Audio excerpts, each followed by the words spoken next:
One of the first things to keep in mind when learning about castling is that the king can never castle into check. In this example, the white king cannot castle kingside because the bishop on a7 is controlling or threatening the square where the white king will castle to. And because the white king can never move into check, he cannot, in this example, castle. Notice that if there were a pawn on f2, hindering the diagonal of the bishop on a7, then the king would have the option of castling kingside. So in this example, the white king cannot castle kingside. Moreover, the other thing to keep in mind when castling, or when learning about castling, is that your king may never move through a square that's being threatened or attacked by one of your opponent's piece.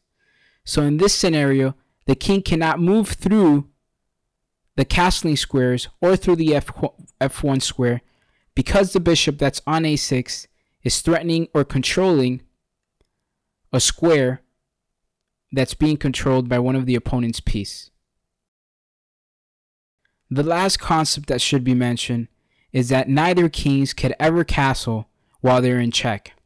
So in this example, notice that the bishop that's on a5 is checking the white king on e1, and because of this, the king cannot castle kingside nor queenside because at the moment, the white king is in check.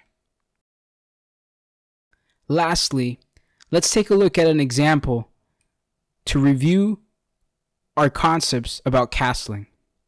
In this position, it's white to move, and he would like to reserve the option or to basically castle kingside or queenside. So my question to you is, can white castle kingside or queenside? Pause your video if you have the chance. The answer to this is very simple.